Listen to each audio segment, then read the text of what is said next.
All right, Steve Walls here alongside Darren Smith inside of G.E.H.A Field at Arrowhead Stadium. Darren, for the first time since 2014, the Chiefs have started off 0-2, man.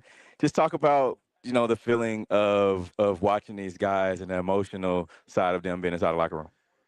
The people tune in to see because they love our honesty. They love us keeping it 100. Yep. And if I'm being 100, kind of what we discussed in the press box, it's rather boring. The game was rather boring early on, especially the first half. Um, and we talked about it this week on our Red Hour show. It's hard to see where the Chiefs are going to get the offense from to put points on the board. Yep. And once again, they abandoned the run early in the ball game. Really, you said it pregame today that for the Chiefs to win, Mahomes cannot be the team leading rusher. Right. Lo and behold, he had, I think, 6 or 8 carries or whatever for 66 yards, led the team in rushing. So it's they had to go back to the drawing board because, everybody talks about how they lost, their 2 wide receivers, but I argue that last year they lost their 2 wide receivers and Hollywood Brown in preseason, and they also lost Rashee Rice in week 2, and they lost Isaiah Pacheco along the way. So I think they lost him in like week 4. So they were without 3 of their top performers last year, and they still went 15-2. But one caveat to that is the fact that they did have Xavier Worthy still, a legit starter on Well, this team. he was a starter, but we didn't know what to expect. I mean, because Of course. he was only a couple games in, and Patrick didn't really know how to utilize him yet with his speed, and they were still kind of trying to work those kinks out. They had to bring back Juju, and at the end of the month, at the end of the first month, they had to bring back Kareem Hunt to try to find some offense, or whatever. And so, to be honest, we talked about there's no creativity in the play calling. There's no any special design or anything to get people open. Somehow, some way, Patrick and Kelsey, that relationship has always been there. Where they can kind of put themselves in sync, but it's still not enough. And we'll get to Kelsey in just a little bit, Yeah. but let's talk offensively. Patrick Mahomes today, it seems as though he wanted to be Superman again, and it worked out. He had to be. It worked out until, of course, the Kelsey assist to the turnover. Patrick Mahomes today, 16 of 29, 187, 1 touchdown, 1 interception.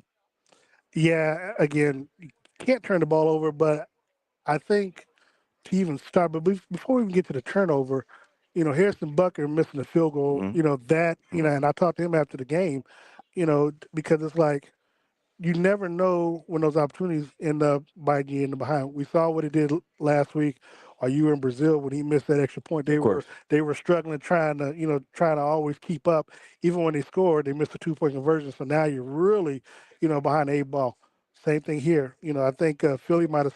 I can't remember. Philly scored first, so the Chiefs had a chance to be up 3-0 or trailing 7-3. But that missed field goal, now when you look at how the game ends, 2017, them 3 points puts you either in a position to tie the ball game up, maybe get in overtime, or if you're going to lose the game, maybe, you lose it to a Philly field goal at the very end. But, again, you're not even putting yourself in position, and that's what they've lost the last 2 weeks. And I know, speaking of Brazil, Coach Reed and also, Patrick Mahomes and company, they talked about the energy, lack of energy being in Brazil just to start the game.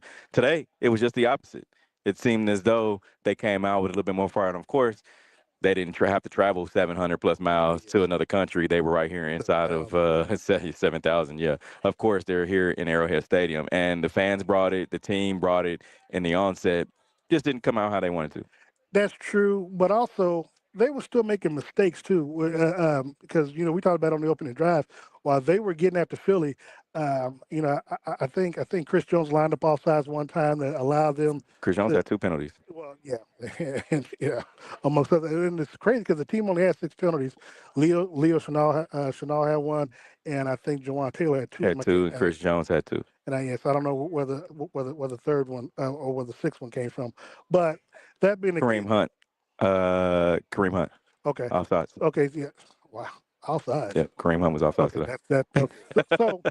So when you look at it, it's just those are just either drive killers or those penalty killers. Saying that allows the other team to extend because again, I think they ended up punting the ball or they end up getting the first down with Chris Jones on the opening drive with the penalty and stuff. So they keep putting themselves in position with some of the dumb boneheaded stuff that they do. And I kind of go back to what we talked about last week.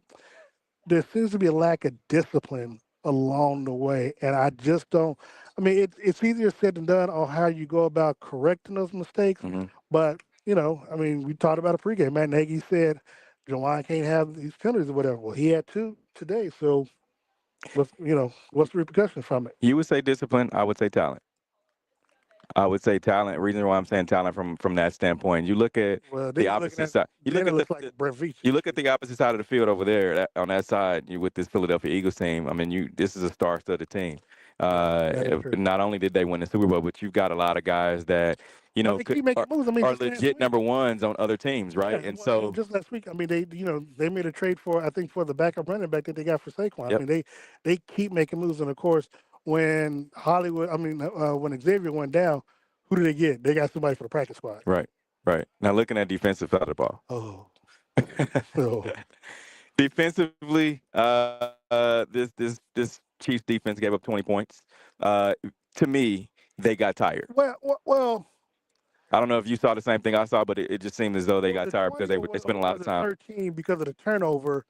Because I mean, no, but I'm saying that the Chiefs had a chance to go up and they turned the ball over, and when then it's. when the offense turned the ball over, their offense or defense didn't score. So Mm, the Eagles were able. And another thing about that, and I know people are going to say, well, this tush push thing, you can't complain about it. However, you I don't give the like it. defense the same opportunity to be able to push and stop the offense. I have absolutely no problem with the tush push. Oh, okay. No problem whatsoever. Okay. Because again, look, they found they found a way, and Buffalo to an extent, they were successful. I mean, they found a way to be. You have to go out and stop it. Like it's not my fault if you can't. Like, look, when Patrick won those MVPs and he was throwing for 50 touchdowns, you couldn't stop him. Yeah. Everybody was complaining, but you couldn't. That's just how it is, man. I mean, to the victor go the spoils, man. And the thing is, you can't you can't use that as an excuse to why. I mean, you got to man up, man. I mean, that's just what. But here's the thing: you shouldn't put yourself in those positions because they were giving up 8, 9 yard runs and then putting themselves in those positions to Saquon. So if you're not giving up those type of yards, or it's second and 6, and you're giving up 4 yards, Hmm. then we're not having this discussion. So where does this team go from here? From here, you're 0-2. You got to travel to New York to take on the Giants, and then you come back home to take on the Right. Baltimore Ravens. So They does this? have to get. Where does this team get a win? Is it next week because you're facing an 0-2 Giants team? Well, the thing is, Somebody's got to win. the thing is, and I asked Harris, I asked Harris, and I even asked Snow. Sooner or later, you got to figure out ways. And I think I asked Hollywood. You got to find ways to put points on the board. Mhm. Again, Mahomes, while we like to joke about him being Superman, he cannot put up 30. They put up 37 points today against the Dallas Cowboys in their stadium. Now, whether or not the lights will be too bright, and we'll see how Sunday Night Football turns out next week. But the Mhm. thing is, what they have been able to show is they can put points on the board because Right. they also put points on the board in their Week 1 game. So the thing is, the defense it's gonna be actually it's gonna be stressful both ways because the defense has got to keep Russell Wilson from flinging the football because I think he threw for over 450 yards today. Mm. But Malik Neighbors, I Good think, old Russ. yeah, Malik Neighbors like 146 yards and 2 touchdowns. Yeah. So Trent's gonna have his work cut out for him. And so again, will the defense be able to put pressure? What kind of pressure was Smash able to put on there? But then the flip side is if they do put points on the board and the defense can't stop, what is Kansas City and Andy Reid again? Talked about the X factor. Those have been my X factor the last 2 weeks. Andy Reid and Matt Nagy. They I don't know. Where he's gonna come from. Sunday Night Football. Yeah. This is it's going to get interesting, and I know a lot of people watching. They're like, you have some people that are Eagles fans, and some people just don't like the Chiefs for whatever reason. We kind of try to stay neutral, right? And from the outside looking in, 30,000 feet up, this team needs some help. Yeah, they do. I mean, and look, And we I'm not, were and maybe we not were even being defensively, but hypothetical. offensively. Well, no, I know we were kind of hypothetically thinking, who would we give up? Let's just say for the sake of this discussion, Tyreek Hill. Hmm. I mean, you asked me, and I said that they would have to give up somebody of equal importance. I mean, the Dolphins aren't going to take Jawan Taylor off off our hands unless they need a lineman, unless somebody goes down. But I mean, you might have to give up. Would you give up a Chris Jones? Would you give up a Trent McDuffie? Mm-hmm. I don't know. I mean, I would definitely have those conversations because the thing is, at the end of the day, this defense, while it played well today, if the offense can't put up points on the board, the defense after a while, like you said, is going to get tired and I mean, they're going to bend and then eventually break. So you got to find a way to put some firepower on the team. And look, nobody's going to feel sorry for Kansas City. That No, that, that, that, no. that they're dealing with these issues and stuff like that. Nobody's going to feel sorry for them. And so, I mean, they did. It's the next man up. I mean, when Eric Bieniemy was, when somebody goes out, it's the next man up.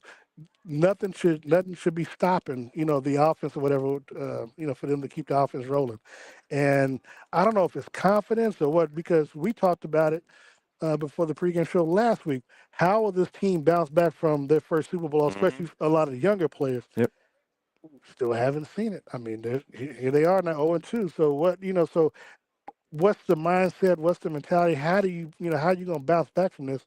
And next week, again, you had you had the worldwide stage last week in Brazil. Yep. You had center stage with America's Game of the Week this afternoon, where you were shown in 95% of the country, and you've got Sunday Night Football next week, and then you got the Game of the Week against Baltimore. You better get your stuff together right away. So Yeah. you don't really have a lot of time. Well, you don't have no time because I don't know. I think Denver ended up winning the game today I didn't see the end of it. against the Colts. So if they won, then they're 2-0, and then of course the Raiders and the Chargers. Buffalo 2-0. Yeah. So the Chiefs. No, the Denver lost 28-29. Okay. So they're at least a game back from them. So one of the two teams, Chargers or the Raiders, will be the one team that's going to be leading the division tomorrow. So again, the Chiefs.